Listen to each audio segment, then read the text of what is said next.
प्यारे विद्यार्थियों सारिਆਂ ਨੂੰ ਮੇਰੇ ਵੱਲੋਂ ਪਿਆਰ ਭਰੀ ਸਤਿ ਸ੍ਰੀ ਅਕਾਲ। मैं कमल कुमार साइंस मास्टर सरकारी हाई स्कूल मवी कलां अज तुहानू 10वीं जमात दे पाठ 5 तत्तां दा आवर्ती वर्गीकरण समझाउण दी कोशिश करांगा। अच्छा बच्चों, जिवें कि तुसीं पाठ का नाम देख रहे हो तत्तां दा आवर्ती वर्गीकरण, ਇਹਦਾ सब तो पहला तो सानू मतलब समझना जरूरी है। जदों सानू इसका मतलब समझ आएगा तो सानू उस तो बाद पाठ वधिया तरीके नाल समझ आएगा। तो बच्चों, जिवें कि तुसीं पिछली जमात विच पढ़िया है तत्त, यौगिक अते मिश्रण, तो मैं तुहानू थोड़ा जिहा पिछली क्लास के ध्यान वाल लेके जावांगा कि तत्त की हुंदे हन, यौगिक की हुंदा है अते मिश्रण की हुंदा है। बच्चों, तत्त यह एक ही प्रकार के परमाणुओं तो मिल के बने हुंदे हन। बच्चों, तत्त की हुंदे हन? यह एक ही प्रकार के परमाणुओं तो मिल के बने हुंदे हन। जिमें एच हाइड्रोजन नूं रिप्रजेंट करता है, ओ ऑक्सीजन नूं रिप्रजेंट करता है। ये दो केवल उदाहरण ही हैं। इस तरह के अज 116 तत्त हैं जिहड़े कि ज्ञात हो चुके हैं। तो तत्तां तो तुसीं ये समझना है ये एक ही प्रकार के परमाणुओं तो मिलके बने होंगे हैं। अच्छा बच्चों, तत्त तो बाद दूजा यौगिक आ जाता है। इस पाठ दे विच तुसीं यौगिक बारे नहीं पढ़ोगे, लेकिन मैं तुहानूं दसना चाहांगा यौगिक की हुंदा है। यौगिक जदों तत्त एक निश्चित अनुपात विच मिल जाण, ये वाले तत्त एक निश्चित अनुपात विच मिल जाण तां उदों यौगिक बनता है। जिवें H2O मतलब पानी, एच हाइड्रोजन, ओ ऑक्सीजन। जदों हाइड्रोजन के दो अते ऑक्सीजन का एक परमाणु आपस में मिलता है तो पानी बनता है। अर्थात जे असीं इत्थे ऑक्सीजन नूं दो मिला देवां तां की होएगा, पानी नहीं बनेगा, इहदी थां ते हाइड्रोजन परऑक्साइड बन जाएगी। इसलिए यौगिक वास्ते ये जरूरी है कि तत्त एक निश्चित अनुपात दे विच मिलन। बच्चों, उस तो बाद टर्म आती है मिश्रण की।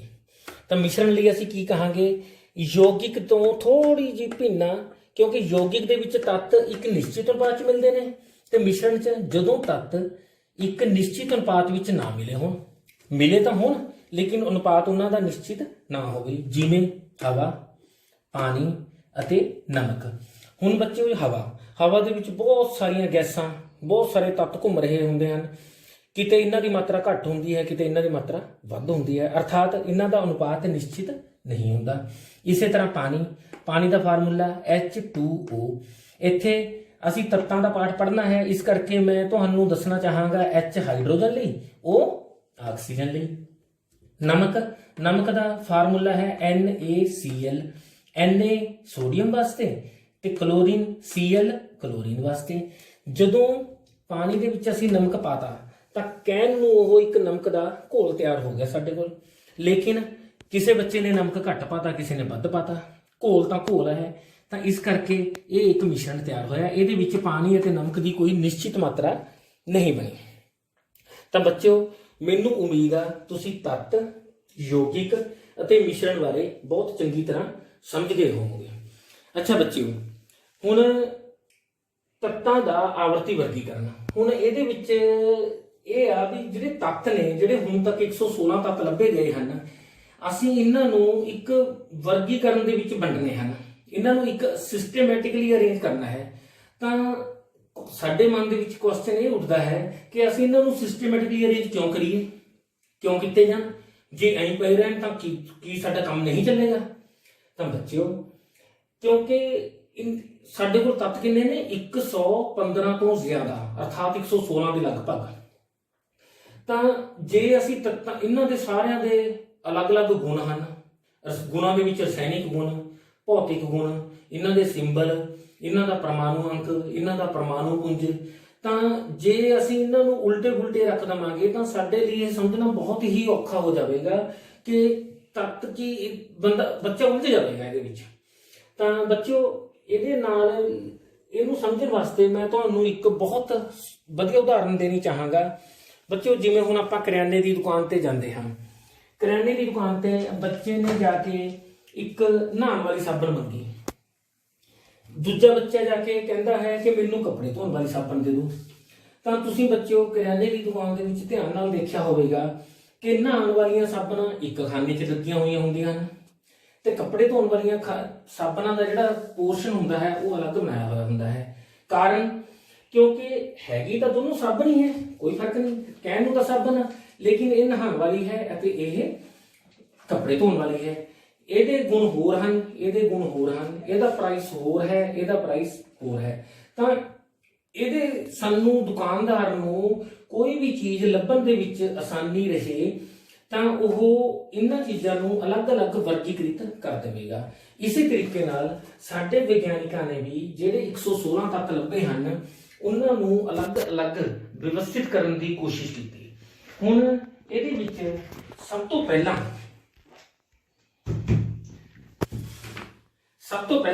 ਨਾਮ ਦਾ ਵਿਗਿਆਨੀ ਆਂਦਾ ਹੈ ਡਾਰਵਿਨੀਅਰ।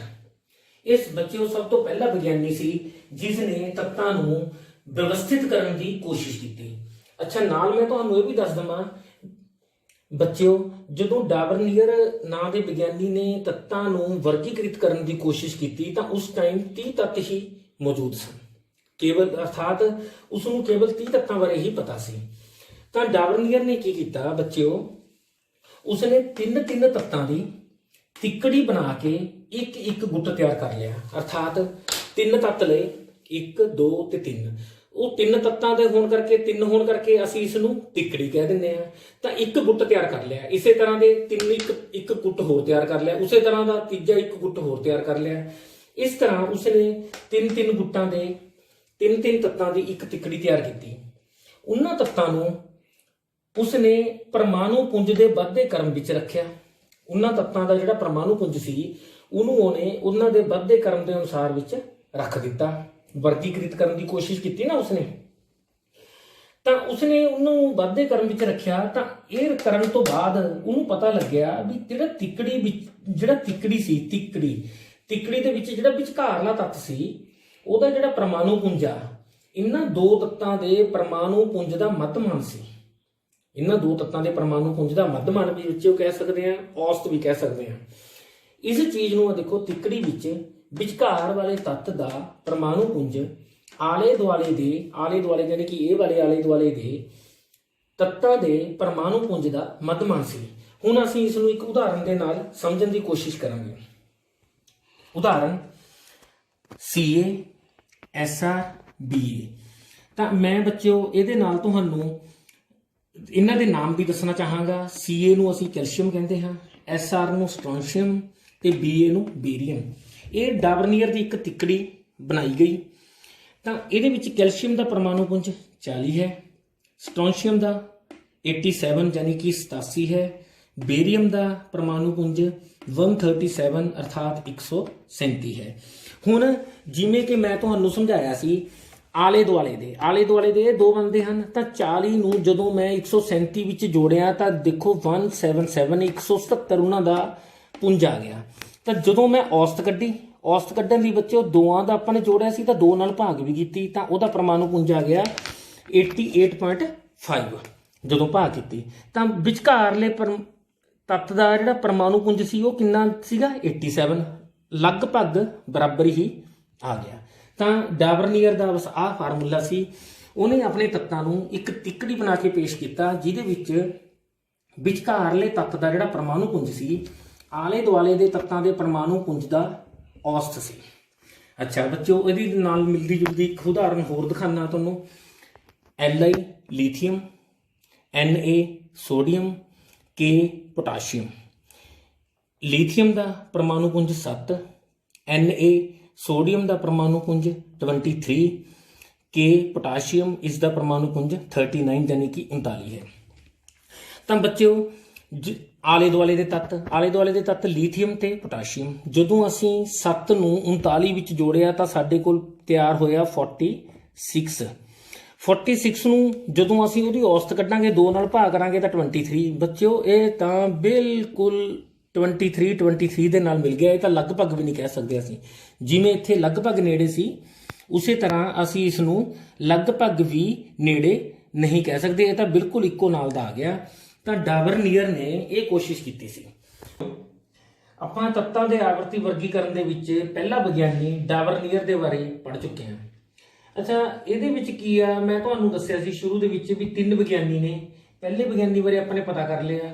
ਤੇ ਅਕਸਰ ਇਹ ਦੇਖਿਆ ਜਾਂਦਾ ਵੀ ਜਦੋਂ ਬੱਚੇ ਇੱਕ ਵਿਗਿਆਨੀ ਬਾਰੇ ਪੜ੍ਹ ਲੈਂਦੇ ਨੇ, ਫਿਰ ਦੂਜੇ ਵਿਗਿਆਨੀ ਬਾਰੇ ਪੜ੍ਹ ਲੈਂਦੇ ਨੇ, ਫਿਰ ਉਹ ਤੀਜੇ ਵਿਗਿਆਨੀ ਬਾਰੇ ਪੜ੍ਹ ਲੈਂਦੇ ਨੇ, ਤਾਂ ਉਹ ਪਜ਼ਲ ਹੋ ਜਾਂਦੇ ਨੇ ਵੀ ਕਿਹੜੇ ਵਿਗਿਆਨੀ ਨੇ ਕੀ ਕਿਹਾ। ਉਹਨਾਂ ਨੂੰ ਚੈਪਟਰ ਔਖਾ ਲੱਗਣ ਲੱਗ ਜਾਂਦਾ। ਬੱਚਿਓ, ਆਪਾਂ ਨੂੰ ਇਹ ਚੀਜ਼ ਇਸ ਤਰ੍ਹਾਂ ਨਹੀਂ, ਮਤਲਬ ਕਿ ਪਜ਼ਲ ਨਹੀਂ ਹੋਣਾ ਆਪਾਂ ਨੇ।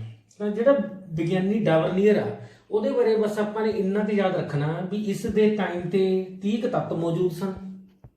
ਇਸ ਨੇ ਉਹਨਾਂ ਤੱਤਾਂ ਦੀਆਂ ਤਿੱਕੜੀਆਂ ਬਣਾਈਆਂ, 3-3 ਤੱਤਾਂ ਦੇ ਬਣਾ ਕੇ ਤਿੱਕੜੀ ਇੱਕ ਗੁੱਟ ਬਣਾਤਾ। ਉਹਨਾਂ ਨੂੰ ਪਰਮਾਣੂ ਪੁੰਜ ਦੇ ਵਾਧੇ ਕਰਮ ਅਨੁਸਾਰ ਰੱਖਤਾ। ਤਾਂ ਜਿਹੜਾ ਸੈਂਟਰ ਵਾਲਾ ਸੀ ਤੱਤ, ਉਹਦਾ ਜਿਹੜਾ ਪਰਮਾਣੂ ਪੁੰਜ ਸੀ, ਇਹਨਾਂ 2 ਤੱਤਾਂ ਦੇ ਪਰਮਾਣੂ ਪੁੰਜ ਦਾ ਔਸਤ ਸੀ। ਇਹ ਪਤਾ ਕਰਨਾ, ਇਹ ਯਾਦ ਹੋਣਾ ਚਾਹੀਦਾ ਤੁਹਾਨੂੰ। ਡਾਵਰਨੀਅਰ ਬਾਰੇ ਬਸ ਇਸ ਤੋਂ ਵੱਧ ਤੁਹਾਨੂੰ ਨਹੀਂ ਪਤਾ ਹੋਣਾ ਚਾਹੀਦਾ। ਹੁਣ ਜਿਹੜਾ ਇਸ ਡਾਵਰਨੀਅਰ ਦੇ ਆਧਾਰ ਤੇ ਤੁਹਾਨੂੰ ਪਾਠ ਪੁਸਤਕ ਦੇ ਵਿੱਚ ਕੁਐਸਚਨ ਪੁੱਛੇ ਜਾਂਦੇ ਨੇ, ਉਹ ਕੁਐਸਚਨਾਂ ਬਾਰੇ ਥੋੜਾ ਜਿਹਾ ਜ਼ਿਕਰ ਕਰਦੇ ਆ, ਤਾਂ ਕਿ ਤੁਹਾਨੂੰ ਨਾਲ ਦੀ ਨਾਲ ਉਹਨਾਂ ਦੇ ਅਭਿਆਸ ਦੀ ਕੁਐਸਚਨਾਂ ਦੀ ਰਿਵੀਜ਼ਨ ਵੀ ਹੋ ਜਾਵੇ।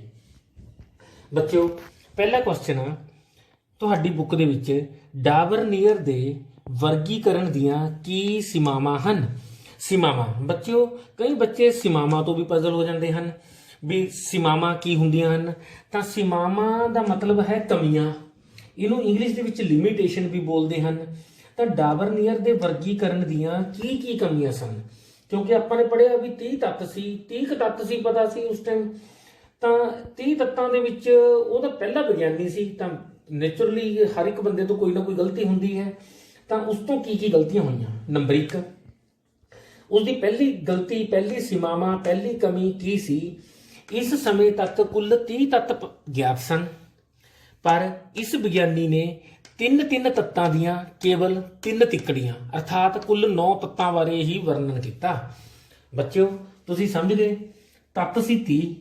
ਉਹਨੇ ਜਦੋਂ ਵਰਗੀਕਰਨ ਸ਼ੁਰੂ ਕੀਤਾ ਤਾਂ ਕੇਵਲ 9 ਤੱਤਾਂ ਦਾ ਹੀ ਵਰਗੀਕਰਨ ਕਰਕੇ ਚੁੱਪ ਕਰ ਗਿਆ। 30 ਦੇ ਵਿੱਚੋਂ 9 ਮਾਈਨਸ ਕੀਤੇ, 21 ਤੱਤਾਂ ਬਾਰੇ ਉਹਨੇ ਕੋਈ ਗੱਲ ਹੀ ਨਹੀਂ ਕੀਤੀ।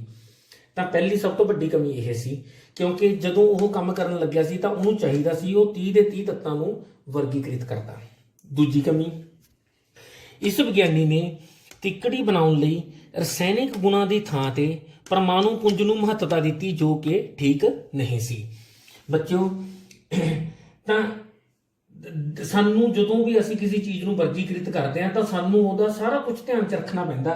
ਪਰ ਇਸ ਵਿਗਿਆਨੀ ਨੇ ਪਰਮਾਣੂ ਪੁੰਜ ਨੂੰ ਜ਼ਿਆਦਾ ਮਹੱਤਤਾ ਦਿੱਤੀ, ਉਹਨਾਂ ਦੇ ਰਸਾਇਣਿਕ ਗੁਣਾਂ ਨੂੰ ਮਹੱਤਤਾ ਨਹੀਂ ਦਿੱਤੀ। ਤਾਂ ਡਾਵਰਨੀਅਰ ਦੀ ਤੁਹਾਨੂੰ ਮੈਂ ਦੱਸਤਾ ਵੀ ਕਿਵੇਂ ਉਹਨੇ ਵਰਗੀਕਰਨ ਕੀਤਾ। ਡਾਵਰਨੀਅਰ ਦੇ ਆਧਾਰ ਤੇ ਸਿਰਫ ਇੱਕ ਕੁਐਸਚਨ ਆ ਤੁਹਾਡੀ ਪਾਠ ਪੁਸਤਕ ਦੇ ਵਿੱਚ, ਉਹ ਇਹ ਆ। ਮੈਨੂੰ ਉਮੀਦ ਆ ਤੇ ਕਿ ਤੁਸੀਂ ਆਪਣੀਆਂ ਕਾਪੀਆਂ ਦੇ ਉੱਪਰ ਇਹ ਕੁਐਸਚਨ ਦੇ ਮੇਨ ਪੁਆਇੰਟ ਨੋਟ ਕਰ ਲਏ ਹੋਣਗੇ। ਹੁਣ ਆਪਾਂ ਤੱਤਾਂ ਦਾ ਆਵਰਤੀ ਵਰਗੀਕਰਨ। ਜਦੋਂ ਇਸ ਵਿਗਿਆਨੀ ਦੀ ਕਮੀਆਂ ਨਿਕਲ ਗਈਆਂ ਤਾਂ ਇੱਕ ਹੋਰ ਵਿਗਿਆਨੀ, ਦੂਸਰਾ ਵਿਗਿਆਨੀ ਆਇਆ, ਨਿਊਲੈਂਡ। ਬੱਚਿਓ, ਨਿਊਲੈਂਡ ਨਾਮ ਦਾ ਵਿਗਿਆਨੀ ਆਇਆ। ਇਹਦਾ ਨਿਯਮ ਜਿਹੜਾ ਤੁਹਾਡੀ ਬੁੱਕ ਦੇ ਵਿੱਚ ਮਸ਼ਹੂਰ ਆ ਨਾਮ, ਉਹ ਹੈ ਨਿਊਲੈਂਡ ਦਾ ਅਸ਼ਟਕ ਨਿਯਮ। ਅਸ਼ਟਕ ਦਾ ਮਤਲਬ ਆ ਬੱਚਿਓ, ਅਸ਼ਟਕ ਜਿਵੇਂ ਤੁਸੀਂ ਸਮਝਦੇ ਹੋ, ਦੇਖ ਰਹੇ ਹੋ, ਅਸ਼ਟਕ ਦਾ ਮਤਲਬ ਹੁੰਦਾ 8। ਤਾਂ ਨਿਊਲੈਂਡ ਦਾ ਅਸ਼ਟਕ ਨਿਯਮ। ਅੱਛਾ, ਅਸ਼ਟਕ ਨਿਯਮ ਤੋਂ ਹੁਣ ਇਹਦਾ ਮਤਲਬ ਕੀ ਆ? ਅਸ਼ਟਕ ਦੇ ਵਿੱਚ ਉਹਨੇ 8 ਤੱਤਾਂ ਨੂੰ, ਜਿਵੇਂ ਡਾਵਰਨੀਅਰ ਨੇ 3 ਤੱਤਾਂ ਦੀਆਂ ਤਿੱਕੜੀਆਂ ਬਣਾਈਆਂ ਸੀ, ਉਸੇ ਤਰ੍ਹਾਂ ਨਿਊਲੈਂਡ ਨੇ 8 ਤੱਤਾਂ ਨੂੰ ਇੱਕ ਗਰੁੱਪ ਦੇ ਵਿੱਚ ਬੰਨਿਆ। ਤਾਂ ਇਹਨੂੰ ਕਿਤਾਬ ਦੇ ਵਿੱਚ, ਪਾਠ ਪੁਸਤਕ ਦੇ ਵਿੱਚ ਤੁਸੀਂ ਦੇਖੋਗੇ ਕਿ ਇਹਨੂੰ ਸੰਗੀਤ ਦਾ ਸਰਗਮ ਵੀ ਕਿਹਾ ਜਾਂਦਾ ਹੈ। ਸਰਗਮ ਬੱਚੇ ਤੁਸੀਂ ਸੁਣਿਆ ਹੋਣਾ, ਸਾ ਰੇ ਗਾ ਮਾ ਪਾ ਧਾ ਨੀ ਸਾ। ਇਹ ਆਮ ਤੌਰ ਤੇ ਜਦੋਂ ਕੋਈ ਬੰਦਾ ਮਿਊਜ਼ਿਕ ਸਿੱਖਣ ਲੱਗਦਾ ਤਾਂ ਸਭ ਤੋਂ ਪਹਿਲਾਂ ਉਸ ਨੂੰ ਸਾ ਰੇ ਗਾ ਮਾ ਪਾ ਧਾ ਨੀ ਸਾ ਦੇ ਨਾਮ ਤੋਂ ਸਿਖਾਇਆ ਜਾਂਦਾ। ਤਾਂ ਜੇ ਅਸੀਂ ਇਸ ਨੂੰ ਨੰਬਰ 1 2 3 4 5 6 7 ਤੇ 8 ਦਈਏ ਤਾਂ ਪਹਿਲੇ 'ਚ ਸਾ ਤੇ 8ਵੇਂ ਦੇ ਵਿੱਚ ਸਾ, ਤਾਂ 8ਵੇਂ ਦੀ ਸਾਊਂਡ ਪਹਿਲੇ ਦੀ ਸਾਊਂਡ ਨਾਲ ਮਿਲਦੀ ਆ। ਤਾਂ ਕਰਕੇ ਨਿਊਲੈਂਡ ਦਾ ਜਿਹੜਾ ਅਸ਼ਟਕ ਨਿਯਮ ਆ, ਇਸ ਨੂੰ ਸੰਗੀਤ ਦੇ ਸੁਰਾਂ ਦੇ ਨਾਮ ਨਾਲ ਵੀ ਜਾਣਿਆ ਜਾਂਦਾ ਹੈ। ਅੱਛਾ ਬੱਚਿਓ, ਇਹਦੇ ਵਿੱਚ ਜਿਹੜਾ ਨਿਊਲੈਂਡ ਦਾ ਅਸ਼ਟਕ ਨਿਯਮ ਆ, ਇਹਦੇ ਵਿੱਚ ਉਹਨੇ ਨਿਊਲੈਂਡ ਨੇ ਕੀ ਕੀਤਾ, ਤੱਤਾਂ ਨੂੰ ਉਹਨਾਂ ਦੇ ਪਰਮਾਣੂ ਪੁੰਜ ਦੇ ਵੱਧਦੇ ਕ੍ਰਮ ਅਨੁਸਾਰ ਰੱਖਤਾ। ਜਦੋਂ ਪਰਮਾਣੂ ਪੁੰਜ ਦੇ ਵੱਧਦੇ ਕ੍ਰਮ ਅਨੁਸਾਰ ਰੱਖਿਆ ਤਾਂ ਉਹਨੇ ਦੇਖਿਆ ਵੀ ਜਿਹੜੇ 8ਵੇਂ ਤੱਤ ਦੇ ਗੁਣ ਸੀ ਉਹ ਪਹਿਲੇ ਤੱਤ ਨਾਲ ਮਿਲਦੇ ਸੀ। 8ਵੇਂ ਤੱਤ ਦੇ ਗੁਣ ਪਹਿਲੇ ਤੱਤ ਨਾਲ ਮਿਲਦੇ ਸੀ, ਤਾਂ ਉਹ ਡਾਬਰਨੀਅਰ ਨੇ ਵੀ ਪਰਮਾਣੂ ਪੁੰਜ ਦੇ ਵੱਧਦੇ ਕ੍ਰਮ ਅਨੁਸਾਰ ਰੱਖਿਆ ਸੀ, ਨਿਊਲੈਂਡ ਨੇ ਵੀ ਵੱਧਦੇ ਕ੍ਰਮ ਅਨੁਸਾਰ ਰੱਖਿਆ। ਡਾਬਰਨੀਅਰ ਨੇ 3-3 ਤੱਤਾਂ ਦੀ ਤਿੱਕੜੀ ਬਣਾਈ ਸੀ, ਇਹਨੇ 8-8 ਤੱਤਾਂ ਦਾ ਅਸ਼ਟਕ ਬਣਾਇਆ। ਅੱਛਾ ਬੱਚਿਓ, ਹੁਣ ਮੈਂ ਤੁਹਾਨੂੰ ਇਹਦੇ ਨਾਲ ਇੱਕ ਚੀਜ਼ ਹੋਰ ਸਮਝਾਉਣ ਦੀ ਕੋਸ਼ਿਸ਼ ਕਰਦਾ। ਇਹਦਾ ਜਿਹੜਾ ਅਸ਼ਟਕ ਨਿਯਮ ਆ, ਹੁਣ ਮੰਨ ਲਓ ਸਾਡੇ ਕੋਲ, ਮੈਂ ਉਰੇ ਲਿਖਦਾ ਅਸ਼ਟਕ ਨਿਯਮ, ਮੈਂ 8 ਤੱਤਾਂ ਨੂੰ ਇੱਕ ਫਾਰ ਐਗਜ਼ਾਮਪਲ ਲੈ ਕੇ ਚੱਲਦਾ ਵੀ A B C D E F G। ਹੁਣ ਇਹ 1 2 3 4 5 6 7 ਤੱਤ ਹੋ ਗਏ। ਇਹ A B C ਕੋਈ ਵੀ ਤੱਤ ਨੇ, ਤਾਂ ਜਿਹੜਾ 8ਵਾਂ ਤੱਤ ਆ, 8ਵੇਂ ਤੱਤ ਦੇ ਗੁਣ ਕਿਹਦੇ ਨਾਲ ਮਿਲਣਗੇ, A ਨਾਲ। ਤਾਂ 8ਵਾਂ ਤੱਤ ਇੱਥੇ ਆ ਗਿਆ, ਤਾਂ ਹੁਣ 8ਵਾਂ ਤੱਤ ਇੱਥੇ ਆ ਗਿਆ, ਤਾਂ G ਤੋਂ ਬਾਅਦ ਜਿਹੜਾ H ਆ ਉਹ ਇੱਥੇ ਆਏਗਾ, ਉਹ 8ਵਾਂ ਨੰਬਰ ਇਹਦਾ ਆ ਗਿਆ। ਤਾਂ H I J K L M ਤੇ N। ਹੁਣ ਅਸੀਂ ਪਹਿਲਾਂ A ਨੂੰ ਇੱਕ ਤੱਤ ਮੰਨਿਆ ਸੀ, ਹੁਣ ਅਸੀਂ ਜੇ B ਨੂੰ ਇੱਕ ਤੱਤ ਮੰਨ ਲਈਏ, 1 2 3 4 5 6 7 ਤੇ 8, ਇਹਨੂੰ 8ਵਾਂ ਨੰਬਰ ਬਣ ਜੂਗਾ, ਯਾਨੀ ਕਿ B ਅਤੇ I ਦੇ ਗੁਣ ਆਪਸ 'ਚ ਮਿਲਣਗੇ। ਇਸ ਤਰ੍ਹਾਂ ਬੱਚਿਓ, ਇਸ ਤਰ੍ਹਾਂ ਇਹ ਇੱਕ ਗਰੁੱਪ ਤਿਆਰ ਹੁੰਦੇ ਚਲੇ ਗਏ। ਤਾਂ ਇਹ ਸੀ ਨਿਊਲੈਂਡ ਦਾ ਅਸ਼ਟਕ ਨਿਯਮ। ਤਾਂ ਜਦੋਂ ਨਿਊਲੈਂਡ ਦਾ ਅਸ਼ਟਕ ਨਿਯਮ ਬੱਚਿਓ ਤੁਸੀਂ ਸਮਝ ਗਏ, ਤਾਂ ਇਹਦੇ ਵਿੱਚ ਦੁਬਾਰਾ ਦੱਸਦਾ ਵੀ ਉਸਨੇ ਤੱਤਾਂ ਨੂੰ ਪਰਮਾਣੂ ਪੁੰਜਾਂ ਦੇ ਵੱਧਦੇ ਕ੍ਰਮ ਅਨੁਸਾਰ ਰੱਖਿਆ। ਉਸ ਦੇ ਵਿੱਚ ਡਾਬਰਨੀਅਰ ਨੇ 3-3 ਤੱਤਾਂ ਦੀ ਤਿੱਕੜੀ ਬਣਾਈ ਸੀ, ਨਿਊਲੈਂਡ ਨੇ 8-8 ਤੱਤਾਂ ਨੂੰ ਸੈੱਟ ਕੀਤਾ। 8ਵੇਂ ਤੱਤ ਦੇ ਗੁਣ ਪਹਿਲੇ ਤੱਤ ਨਾਲ ਮਿਲਦੇ ਸਨ, ਤਾਂ ਨਿਊਲੈਂਡ ਦੇ ਡਾਬਰਨੀਅਰ ਦੇ ਟਾਈਮ 30 ਤੱਤ ਗਿਆਤ ਸੀ, ਤਾਂ ਇਸ ਟਾਈਮ 56 ਤੱਤ ਪਤਾ ਲੱਗ ਗਏ ਸੀ। 30 ਤੋਂ ਬਾਅਦ ਇੰਨੇ ਤੱਤਾਂ ਦੇ ਵਿੱਚ ਇਜ਼ਾਫਾ ਹੋ ਗਿਆ ਸੀ, 56 ਤੱਤ ਪਤਾ ਲੱਗ ਗਏ। ਤਾਂ ਨਿਊਲੈਂਡ ਦਾ ਬਾਰੇ ਜਾਣਕਾਰੀ ਤੁਹਾਨੂੰ ਮਿਲ ਚੁੱਕੀ ਆ। ਹੁਣ ਇਸ ਦੇ ਆਧਾਰ ਤੇ ਤੁਹਾਡੇ ਪਾਠ ਪੁਸਤਕ ਦੇ ਵਿੱਚ ਤੁਹਾਨੂੰ 2 ਪ੍ਰਸ਼ਨ ਪੁੱਛੇ ਜਾਂਦੇ ਨੇ।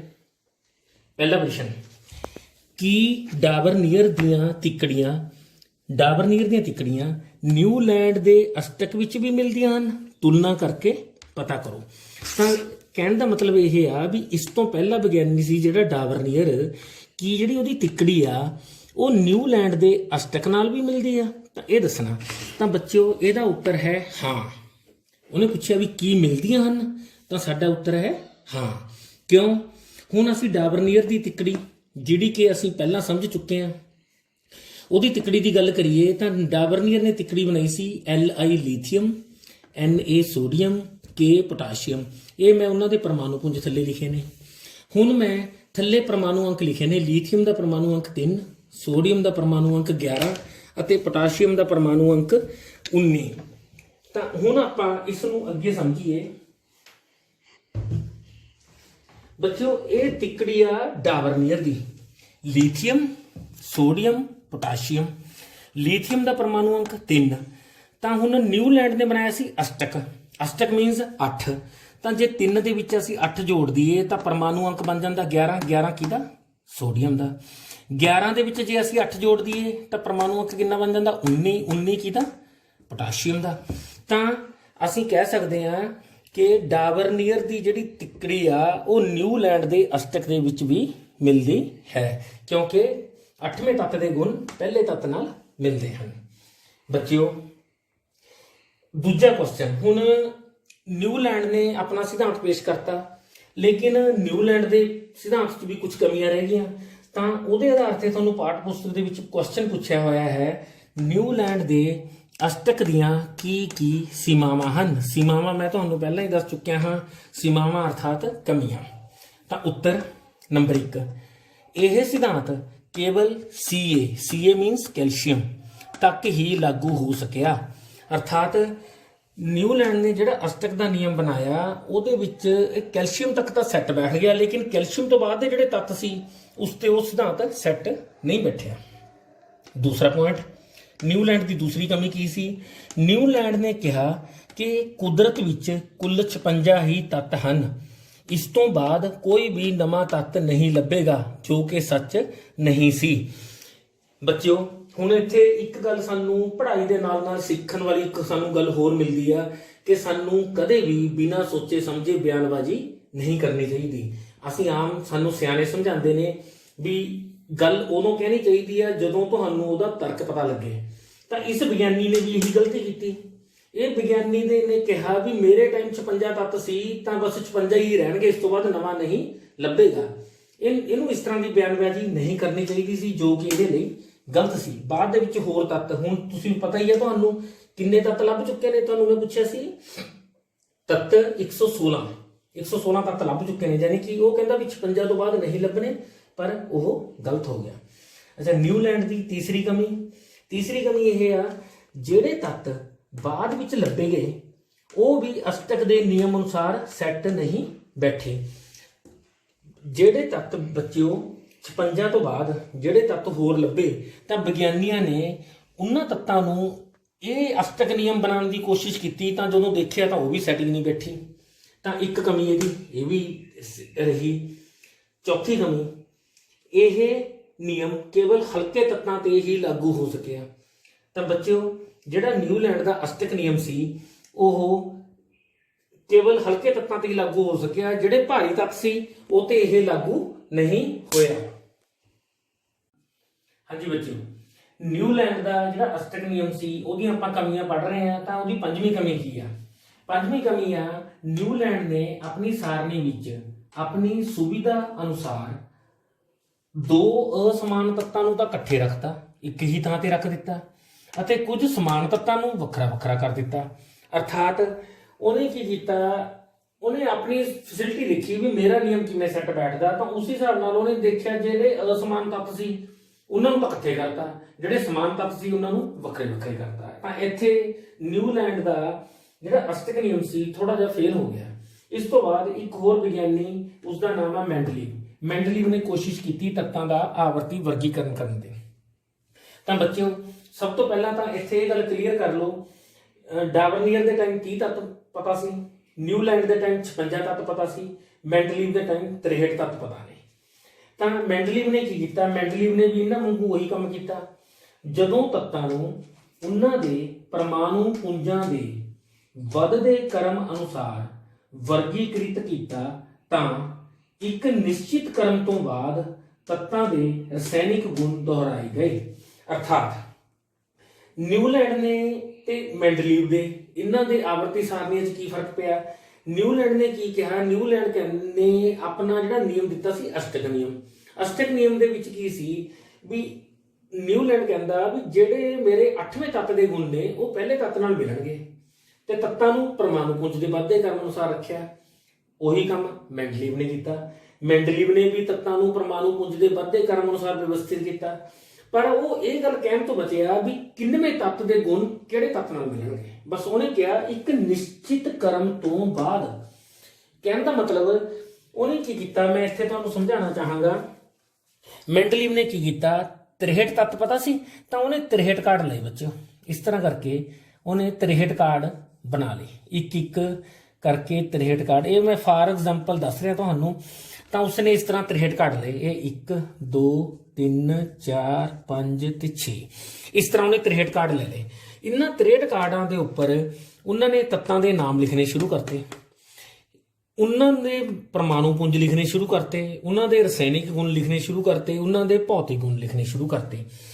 ਫਿਰ ਇਹਨਾਂ ਤੱਤਾਂ ਨੂੰ ਉਹਨਾਂ ਦੇ ਪਰਮਾਣੂ ਪੁੰਜ ਦੇ ਹਿਸਾਬ ਨਾਲ 1 2 3 4 5 6 ਐ ਨੰਬਰਵਾਰ ਰੱਖਦਾ ਚਲਾ ਗਿਆ। ਇੱਕ ਥਾਂ ਤੇ ਜਾ ਕੇ ਉਹਨੇ ਦੇਖਿਆ ਵੀ ਇੱਕ ਤੱਤ ਦੇ ਗੁਣ ਐਂਡ ਜਿਹੜੇ ਇੱਥੇ ਆਉਂਦੇ ਸੀ ਉਹਦੇ ਗੁਣ ਇਹਦੇ ਨਾਲ ਮਿਲਦੇ ਸੀ।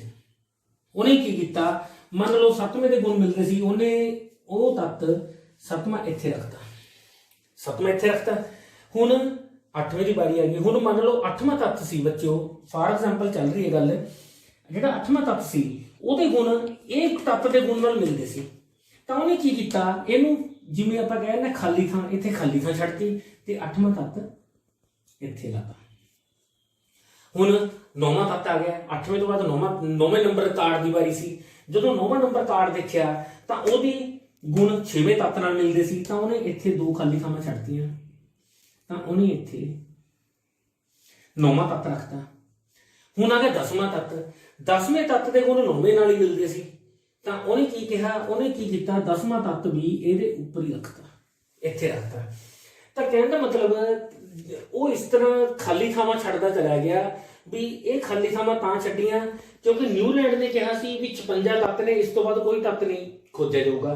ਪਰ ਮੈਂਡਲੀਵ ਨੇ ਖਾਲੀ ਥਾਵਾਂ ਛੱਡਤੀਆਂ ਵੀ ਜਿਹੜੇ ਤੱਤ ਬਾਅਦ ਦੇ ਵਿੱਚ ਆਉਣਗੇ ਉਹ ਇੱਥੇ ਫਿੱਟ ਬੈਠ ਜਾਣਗੇ। ਤਾਂ ਬਸ ਨਿਊਲੈਂਡ ਤੇ ਮੈਂਡਲੀਵ 'ਚ ਇਹੀ ਫਰਕ ਸੀ। ਨਿਊਲੈਂਡ ਨੇ ਕਿਹਾ ਸੀ 8ਵੇਂ ਤੱਤ ਦੇ ਗੁਣ ਪਹਿਲੇ ਨਾਲ ਮਿਲਣਗੇ, ਇਹਨੇ ਕਿਹਾ ਸੀ ਇੱਕ ਨਿਸ਼ਚਿਤ ਕਰਮ ਤੋਂ ਬਾਅਦ ਮਿਲਣਗੇ। ਇਹਨੇ ਕੋਈ ਖਾਲੀ ਥਾਂ ਨਹੀਂ ਛੱਡੀ ਤੇ ਕਿਹਾ ਵੀ ਬਸ ਇਹੀ ਤੱਤ ਨੇ, ਤੇ ਮੈਂਡਲੀਵ ਨੇ ਖਾਲੀ ਥਾਵਾਂ ਛੱਡਤੀਆਂ ਤੇ ਕਿਹਾ ਵੀ ਇਹਨਾਂ ਦੇ ਵਿੱਚ ਤੱਤ ਫਿੱਟ ਹੋ ਜਾਣਗੇ। ਇਸ ਤਰ੍ਹਾਂ ਬੱਚੋ ਇਹ ਮੈਂਡਲੀਵ ਦੀ ਆਵਰਤੀ ਸਾਰਣੀ ਤਿਆਰ ਹੋਈ। ਜਿਹੜੇ ਇਸ ਤਰ੍ਹਾਂ ਆ ਬੱਚੋ ਇੱਕ ਤੱਤ ਦੇ ਥੱਲੇ ਦੂਜਾ ਤੱਤ, ਦੂਜੇ ਦੇ ਥੱਲੇ ਤੀਜਾ ਤੱਤ, ਇਸ ਤਰ੍ਹਾਂ ਇਹ ਇੱਕ ਗਰੁੱਪ ਤਿਆਰ ਹੁੰਦੇ ਚਲੇ ਗਏ। ਇਹ ਗਰੁੱਪ ਤਿਆਰ ਹੁੰਦੇ ਚਲੇ ਗਏ। ਇਸ ਤਰ੍ਹਾਂ ਦੇ 8 ਗਰੁੱਪ ਉਹਨੇ ਆਪਣੀ ਆਵਰਤੀ ਸਾਰਣੀ ਦੇ ਵਿੱਚ ਬਣਾ ਦਿੱਤੇ। ਹੁਣ ਬੱਚਿਓ ਜਿਵੇਂ ਤੁਸੀਂ ਪਹਿਲਾਂ ਪੜ੍ਹਿਆ ਵੀ ਹਰ ਇੱਕ ਸਾਇੰਟਿਸਟ ਨੇ ਜਿਹੜੀ ਆਵਰਤੀ ਸਾਰਣੀ ਤਿਆਰ ਕੀਤੀ ਉਹਦੀਆਂ ਕੁਝ ਵਧੀਆ ਗੱਲਾਂ ਵੀ ਸੀ ਤੇ ਕੁਝ ਘਟੀਆ ਗੱਲਾਂ ਵੀ ਸੀ। ਤਾਂ ਹੁਣ ਜਿਹੜਾ ਮੈਂਡਲੀਵ ਦੀ ਆਵਰਤੀ ਸਾਰਣੀ ਸੀ ਉਹਦੀਆਂ ਕੁਝ ਵਧੀਆ ਗੱਲਾਂ ਕੀ ਰਹੀਆਂ, ਹੁਣ ਆਪਾਂ ਉਹਦੇ ਬਾਰੇ ਥੋੜਾ ਜਿਹਾ ਚਾਨਣਾ ਪਾਵਾਂਗੇ। ਉਹਦੇ ਵਿੱਚ ਕੀ ਆ, ਮੈਂਡਲੀਵ ਦੀ ਆਵਰਤੀ ਸਾਰਣੀ ਦੇ ਐਡਵਾਂਟੇਜਸ ਜਾਂ ਮੈਰਿਟਸ। ਤਾਂ ਹੁਣ ਇਹਦੇ ਵਿੱਚ ਕੀ ਫਾਇਦੇ ਰਹੇ। ਪਹਿਲਾ ਫਾਇਦਾ, ਇਸ ਵਿਗਿਆਨੀ ਨੇ ਕੁਝ ਤੱਤਾਂ ਦੇ ਪਰਮਾਣੂ ਪੁੰਜ ਜੋ ਕਿ ਪਹਿਲਾਂ ਗਲਤ ਸਨ ਨੂੰ ਵੀ ਸਹੀ ਕੀਤਾ। ਤਾਂ ਜਿਹੜੇ ਵਿਗਿਆਨੀ ਪਹਿਲਾਂ ਦੱਸ ਗਏ ਸੀ ਵੀ ਇਸ ਤੱਤ ਦਾ ਪਰਮਾਣੂ ਪੁੰਜ ਇਹ ਹੋਵੇਗਾ, ਤਾਂ ਮੈਂਡਲੀਵ ਨੇ ਕੀ ਕੀਤਾ, ਉਹਦੇ ਰਸਾਇਣਿਕ ਗੁਣਾਂ ਦੇ ਆਧਾਰ ਤੇ ਉਸ ਦੇ ਪਰਮਾਣੂ ਪੁੰਜ ਨੂੰ ਸੈੱਟ ਕਰ ਦਿੱਤਾ। ਫਾਰ ਐਗਜ਼ਾਮਪਲ ਬੱਚਿਓ ਆਪਾਂ ਨੇ ਇਸ ਉਦਾਹਰਨ ਦੇ ਵਿੱਚ ਨਹੀਂ ਪੈਣਾ, ਇਹ ਤੁਸੀਂ ਉਦਾਹਰਨ ਯਾਦ ਨਹੀਂ ਕਰਨੀ, ਤੁਸੀਂ ਤਾਂ ਜਸਟ ਇੰਨੀ ਗੱਲ ਯਾਦ ਕਰਨੀ ਆ ਵੀ ਪਰਮਾਣੂ ਪੁੰਜ ਸਹੀ ਕੀਤਾ। ਇਹ ਤੁਹਾਨੂੰ ਸਮਝਾਉਣ ਲਈ ਦੱਸਿਆ ਜਾ ਰਿਹਾ। BE ਮੀਨਸ ਬੈਰੀਲੀਅਮ, ਬੈਰੀਲੀਅਮ ਦਾ ਸਿੰਬਲ ਹੈ ਇਹ। ਤਾਂ ਪਹਿਲੇ ਵਿਗਿਆਨੀਆਂ ਨੇ ਬੈਰੀਲੀਅਮ ਦਾ ਪਰਮਾਣੂ ਪੁੰਜ ਦੱਸਿਆ ਸੀ 14.9 ਜੋ ਕਿ ਗਲਤ ਸੀ। ਮੈਂਡਲੀਵ ਨੇ ਉਹਦੇ ਰਸਾਇਣਿਕ ਗੁਣਾਂ ਦੇ ਆਧਾਰ ਤੇ ਉਹਦਾ ਪਰਮਾਣੂ ਪੁੰਜ ਕੀਤਾ 9.01 9.01 ਜੋ ਕਿ ਸਹੀ ਰਿਹਾ।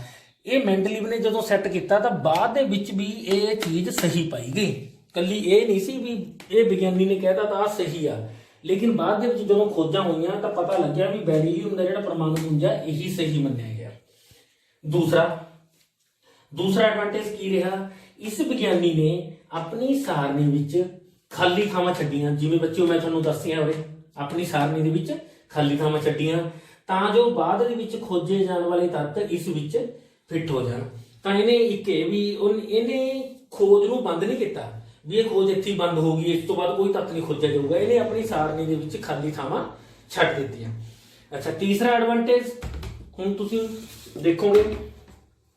ਤੀਸਰਾ ਐਡਵਾਂਟੇਜ ਹੈ ਇਸ ਵਿਗਿਆਨੀ ਨੇ ਆਪਣੇ ਵਰਗੀਕਰਨ ਦੇ ਆਧਾਰ ਤੇ ਖਾਲੀ ਥਾਵਾਂ ਤੇ ਆਉਣ ਵਾਲੇ ਤੱਤਾਂ ਬਾਰੇ ਵੀ ਅੰਦਾਜ਼ਾ ਲਗਾਇਆ। ਹੁਣ ਕੱਲੀਆਂ ਖਾਲੀ ਥਾਵਾਂ ਨਹੀਂ ਛੱਡੀਆਂ ਬੱਚਿਓ, ਇਹਨੇ ਨਾਲ ਅੰਦਾਜ਼ਾ ਵੀ ਲਗਾਇਆ ਵੀ ਇਸ ਖਾਲੀ ਥਾਂ ਦੇ ਵਿੱਚ ਇਸ ਤਰ੍ਹਾਂ ਦਾ ਤੱਤ ਆਊਗਾ। ਪੂਰਾ ਪਤਾ ਨਹੀਂ ਸੀ ਲੇਕਿਨ ਉਸ ਦਾ ਅੰਦਾਜ਼ਾ ਲਗਾ ਲਿਆ। ਖਾਲੀ ਥਾਵਾਂ ਤੇ ਆਉਣ ਵਾਲੇ ਤੱਤਾਂ ਬਾਰੇ ਵੀ ਅੰਦਾਜ਼ਾ ਲਗਾਇਆ ਜੋ ਕਿ ਠੀਕ ਪਾਇਆ ਗਿਆ, ਜਿਹੜਾ ਕਿ ਬਾਅਦ ਦੇ ਵਿੱਚ ਪਤਾ ਲੱਗਿਆ ਵੀ ਇਹ ਠੀਕ ਗੱਲ ਸੀ। ਜਿਵੇਂ ਆਪਾਂ ਉਦਾਹਰਨ ਦੇ ਤੌਰ ਤੇ ਬੱਚਿਓ ਇਹ ਵੀ ਚੀਜ਼ ਤੁਸੀਂ ਯਾਦ ਨਹੀਂ ਕਰਨੀ, ਤੁਸੀਂ ਤਾਂ ਸਿਰਫ ਇਹ ਚੀਜ਼ ਯਾਦ ਕਰਨੀ ਹੈ। ਇਹ ਤਾਂ ਮੈਂ ਤੁਹਾਨੂੰ ਦੱਸਣ ਦੇ ਲਈ ਦੱਸ ਰਿਹਾ ਵੀ ਕੀ ਵੀ ਹੋਇਆ। ਤਾਂ ਉਹਨੇ 3 ਖਾਲੀ ਥਾਵਾਂ ਛੱਡੀਆਂ, ਤਾਂ ਤਿੰਨਾਂ ਦੇ ਵਿੱਚ ਉਹਨੇ ਪਹਿਲੀ ਦੇ ਵਿੱਚ ਦੱਸਿਆ ਵੀ ਏਕਾ ਬੋਰਾਨ ਆਊਗਾ, ਦੂਜੇ ਦੇ ਵਿੱਚ ਦੱਸਿਆ ਏਕਾ ਐਲੂਮੀਨੀਅਮ ਆਊਗਾ, ਤੀਜੇ ਦੇ ਵਿੱਚ ਦੱਸਿਆ ਏਕਾ ਸਿਲੀਕਾਨ ਆਊਗਾ। ਜਦੋਂ ਬਾਅਦ ਦੇ ਵਿੱਚ ਖੋਜ ਆਈ ਤਾਂ ਉਹੀ ਉਸੇ ਤਰ੍ਹਾਂ ਦੇ ਤੱਤ ਜਿਹਦਾ ਨਾਮ ਸਕੈਂਡੀਅਮ, ਐਲੂਮੀਨੀਅਮ ਦੇ ਵਿੱਚ ਗੈਲੀਅਮ, ਇਹਦੇ ਵਿੱਚ ਜਰਮੇਨੀਅਮ, ਇਹ 3 ਤੱਤਾਂ ਦੀ ਖੋਜ ਹੋਈ ਤੇ ਇਹ ਇਹਨਾਂ ਤੱਤਾਂ ਦੀ ਥਾਂ ਤੇ ਫਿੱਟ ਹੋ ਗਏ। ਇਹ ਤੀਸਰਾ ਐਡਵਾਂਟੇਜ ਹੋ ਗਿਆ। ਚੌਥਾ ਐਡਵਾਂਟੇਜ ਕੀ ਆ, ਇਸ ਵਿਗਿਆਨੀ ਨੇ ਉਹਨਾਂ ਨੋਬਲ ਗੈਸਾਂ ਲਈ ਵੀ ਖਾਲੀ ਥਾਂ ਛੱਡ ਦਿੱਤੀ ਜੋ ਕਿ ਉਸ ਸਮੇਂ ਖੋਜੀਆਂ ਨਹੀਂ ਗਈਆਂ ਸਨ। ਤਾਂ ਜਿਵੇਂ ਮੈਂ ਤੁਹਾਨੂੰ ਦੱਸਿਆ ਵੀ ਜਿਵੇਂ ਇਹਨੇ ਹੋਰ ਤੱਤਾਂ ਵਾਸਤੇ ਛੱਡੀਆਂ ਸੀ, ਇਸੇ ਤਰ੍ਹਾਂ ਇੱਕ ਨੋਬਲ ਗੈਸਾਂ ਨੇ। ਹੁਣ ਤੁਹਾਡੇ ਮਨ 'ਚ ਕੁਐਸਚਨ ਆਊਗਾ ਨੋਬਲ ਗੈਸਾਂ ਕੀ ਹੁੰਦੀਆਂ ਨੇ। ਨੋਬਲ ਗੈਸਾਂ ਬੱਚੇ ਉਹ ਗੈਸਾਂ ਹੁੰਦੀਆਂ ਨੇ ਜਿਹੜੀਆਂ ਕਿ ਜਲਦੀ ਜਲਦੀ ਕਿਸੇ ਨਾਲ ਕਿਰਿਆ ਨਹੀਂ ਕਰਦੀਆਂ। ਤਾਂ ਜਦੋਂ ਸਾਰੀਆਂ ਗੈਸਾਂ ਕਿਰਿਆ ਨਹੀਂ ਕਰਦੀਆਂ ਤਾਂ ਇਹਨਾਂ ਦਾ ਇੱਕ ਗੁਣ ਹੋ ਗਿਆ ਰਸਾਇਣਿਕ ਗੁਣ, ਤਾਂ ਇਹ ਇੱਕ ਗਰੁੱਪ ਦੇ ਵਿੱਚ ਆ ਗਏ ਇੱਕ ਦੂਜੇ ਦੇ ਥੱਲੇ। ਤਾਂ ਇਹਨੇ ਉਸ ਸਮੇਂ ਖੋਜ ਨਹੀਂ ਹੋਈ ਸੀ ਇਹਨਾਂ ਨੋਬਲ ਗੈਸਾਂ ਦੀ, ਲੇਕਿਨ ਇਸ ਵਿਗਿਆਨੀ ਨੂੰ ਲੱਗਿਆ ਇੱਥੇ ਉਹ ਤੱਤ ਆਉਣਗੇ ਜਿਹੜੇ ਕਦੇ ਕਿਸੇ ਨਾਲ ਕਿਰਿਆ ਨਹੀਂ ਕਰਦੇ, ਇਸ ਕਰਕੇ ਨੇ ਉਹ ਖਾਲੀ ਥਾਂ ਛੱਡੀ ਤੇ ਬਾਅਦ ਦੇ ਵਿੱਚ ਉਹ ਨੋਬਲ ਗੈਸਾਂ ਦੀ ਖੋਜ ਹੋਈ ਤੇ ਉੱਥੇ ਫਿੱਟ ਹੋ ਗਈ। ਹਾਂਜੀ ਬੱਚਿਓ, ਹੁਣ ਆਪਾਂ ਸਭ ਤੋਂ ਪਹਿਲਾਂ ਦੇਖੋ ਡਾਬਰਨੀਅਰ ਵਿਗਿਆਨੀ ਪੜ੍ਹਿਆ ਸੀ। ਡਾਬਰਨੀਅਰ ਨੇ ਤੱਤਾਂ ਦੀ ਤਿੱਕੜੀ ਬਾਰੇ ਗਿਆਨ ਦਿੱਤਾ। ਉਸ ਤੋਂ ਬਾਅਦ ਦੂਜਾ ਵਿਗਿਆਨੀ ਪੜ੍ਹਿਆ ਸੀ ਨਿਊਲੈਂਡ। ਨਿਊਲੈਂਡ ਨੇ ਅਸ਼ਟਕ ਨਿਯਮ ਬਾਰੇ ਗਿਆਨ ਦਿੱਤਾ ਸਾਨੂੰ, ਤੱਤਾਂ ਦਾ ਅਸ਼ਟਕ 8-8 ਤੱਤਾਂ ਦੀ ਉਹ ਬਣਾਇਆ, ਗੁੱਟ ਬਣਾਇਆ। ਉਸ ਤੋਂ ਬਾਅਦ ਆਇਆ ਮੈਂਡਲੀਵ। ਮੈਂਡਲੀਵ ਨੇ ਕੋਈ ਤਿੱਕੜੀ ਨਹੀਂ ਬਣਾਈ, ਕੋਈ ਅਸ਼ਟਕ ਨਿਯਮ ਨਹੀਂ ਬਣਾਇਆ, ਉਹਨੇ ਤੱਤਾਂ ਨੂੰ ਵਿਵਸਥਿਤ ਕਰਤਾ ਜਿੱਥੇ ਉਹਨੂੰ ਜਿੱਥੇ ਲੱਗਿਆ ਪਰਮਾਣੂ ਪੁੰਜ ਦੇ ਵੱਧ ਦੇ ਹਿਸਾਬ ਕਰਨ ਦੇ ਹਿਸਾਬ ਨਾਲ ਵੀ ਇੱਥੇ ਤੱਤ ਆਣਾ ਨਹੀਂ, ਉਹਦਾ ਰਸਾਇਣਿਕ ਗੁਣ ਨਹੀਂ ਮਿਲਦਾ, ਉੱਥੇ ਉਹਨੇ ਖਾਲੀ ਥਾਂ ਛੱਡੀ। ਇਸ ਤਰ੍ਹਾਂ ਹਰ ਇੱਕ ਸਾਇੰਟਿਸਟ ਦੀ ਆਵਰਤੀ ਸਾਰਣੀ ਦੀਆਂ ਕੁਝ ਕਮੀਆਂ ਸੀ, ਕੁਝ ਫਾਇਦੇ ਸੀ। ਤਾਂ ਇਹ ਆਪਾਂ 3 ਵਿਗਿਆਨੀਆਂ ਬਾਰੇ ਪੜ੍ਹ ਲਿਆ। ਮੈਨੂੰ ਉਮੀਦ ਆ ਤੁਹਾਨੂੰ ਸਾਰਿਆਂ ਨੂੰ ਇਹਦੇ ਬਾਰੇ ਸਮਝ ਆ ਗਿਆ ਹੋਊਗਾ। ਹੁਣ ਤੁਸੀਂ ਆਪਣੀ ਕਾਪੀਆਂ ਤੋਂ ਮੇਨ ਪੁਆਇੰਟ ਦੇਖ ਕੇ ਇਹਨਾਂ ਨੂੰ ਯਾਦ ਕਰ ਲੈਣਾ। ਧੰਨਵਾਦ।